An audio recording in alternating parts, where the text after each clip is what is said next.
Bottom line is he won't be starting at LSU. It is now down to Jayden Daniels and the Nuss Bus, Garrett Nusmeyer. You guys know where I stand on it, but Carl, going to you first.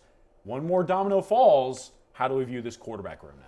Well, it showed that it's a two-man race now between Nusmeyer and Jayden Daniels. And I think what's really important, something that I'm paying close attention to, I think Jayden Daniels gave up his spot at Arizona State as a starting quarterback that was on the radar for NFL teams, and now he's in a competition with the guy. And I think he might have the early nod, but he's going to have to play lights out all season, Blake and Colin, in order to hold on to that spot. And so we'll wonder when he looks back and says, I left Arizona State where I was the unquestioned guy, and now I'm in a battle at LSU, and I got to be prepared every single day. We'll see if that boded well for his NFL future.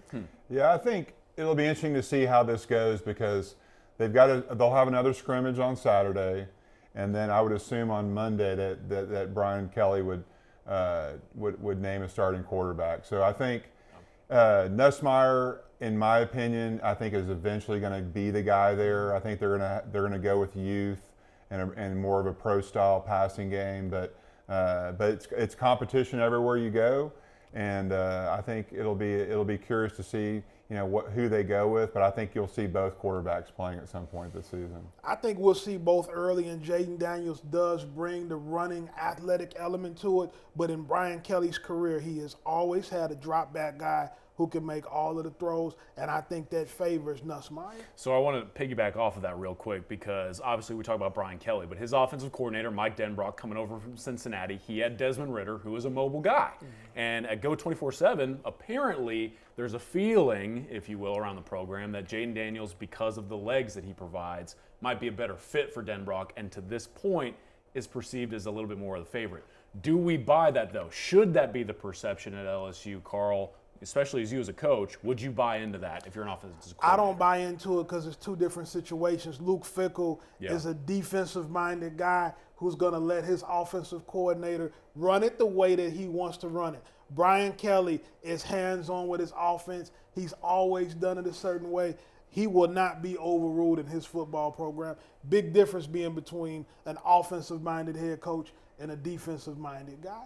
I think a lot of times there are leaks and they want you to think a certain way that's not actually the way it's going to happen.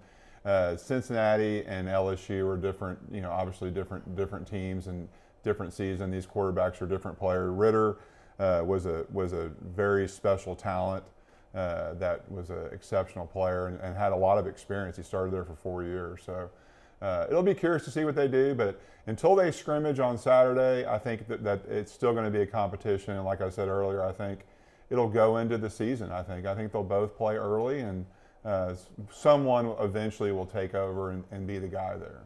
Also, you got to remember that LSU brought Brian Kelly in to compete and win for national championships. He's not there for any other reason. So it's still going to come down to who Brian Kelly believes gives LSU the best chance to win. He moved down to Louisiana, and he even acquired an accent on the way.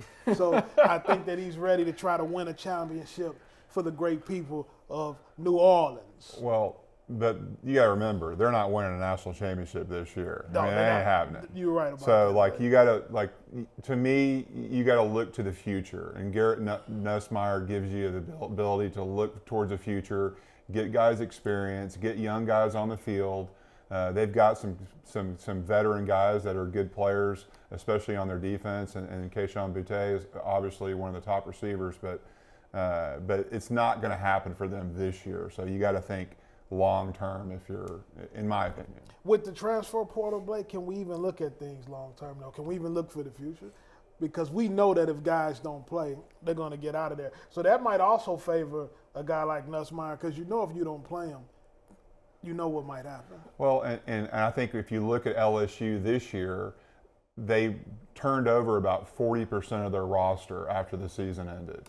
So you would expect them to have more turnover after this season. So if they can get the right guys with the LSU brand and with the great players that they have in Louisiana that have left the state, if they get some of those guys to come back, I think that they can really make a dent and really improve their team significantly in 2 football seasons. Yeah, I want to piggyback off that real quick, Carl, because Blake, I know where you stand on this. Are you buying that LSU is not necessarily a factor this year? Because, I mean, we know what they got at receiver, defensive line. If this quarterback pans out, I mean, can they not make some noise this season? Well, not if they're in the same division with Alabama. That's true. You know, not this year. I do agree with Blake on that. I don't believe that LSU can compete for a national championship this year, but that is what Brian Kelly was hired for, and they better get to that level quick, fast, and in a hurry. I'm at least curious, though, Blake. Like, they may not necessarily be competing for a title, but I feel like this team, to say the least, is somewhat of a wild card considering the talent they have on the roster. Yeah, they've got some talent, and they have a great schedule.